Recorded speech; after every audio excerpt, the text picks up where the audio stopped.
देखिए यहाँ पे कभी जो है ना ये कहना चाहता है कि अगर किसी की तबीयत खराब हो जाए तो उसे एल अस्पताल भेज दो। और पहली बात तो मैं यहाँ पे ये कहना चाहता हूँ कि ये एल अस्पताल नहीं है, इसे पढ़ते हैं हम लॉपिटल। उसमें हॉस्पिटल आ नहीं गया है, लेकिन हल्का सा ह्यूमर डालने की कोशिश करी थी उन्होंने। डिफरेंशिएशन का एक रूल होता है, इसे पढ़ते हैं लॉपिटल। एल ऑपिटल रूल क्या होता है वो देखते हैं। जैसे एल ऑपिटल रूल, तो उसे हॉस्पिटल नहीं लिखते, एल हॉस्पिटल लिखते हैं, तो उसे पढ़ते हैं लॉपिटल। ये कब लगता है? इनडिटर्मिनेंट फॉर्म हो। कैसी फॉर्म हो? इनडिटर्मिनेंट फॉर्म कहलाती है, जिसमें 0.0 या इनफिनिट अपॉन इनफिनिट बन जाए।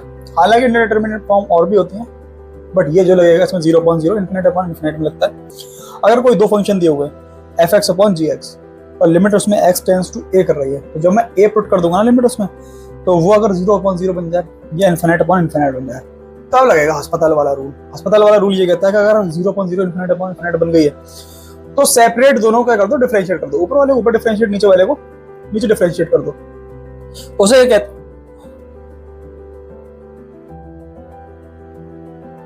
और ये प्रोसेस जब तक करना है हमें जब तक कि वो लिमिट जो है ना इनडिटर्मिनेट फॉर्म में ना आना बंद हो जाए। देखा, repeat the process still indeterminate form. अगर इनडिटर्मिनेट फॉर्म में अब भी है वो, तो इस प्रोसेस को बार बार करते रहेंगे। एग्जाम्पल के तौर पर लिखा हुआ limit x tends to 0 sin x upon x। अगर मैं यहाँ 0 पुट कर दूं, sin 0 वैल्यू होती है 0,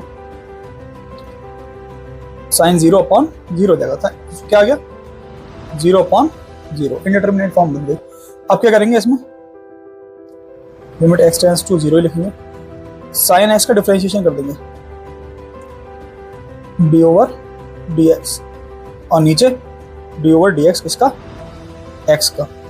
sin x का होता है cos x और x का होता है 1। Limit x tends to 0।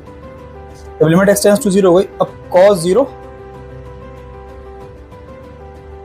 कितना होता है 1।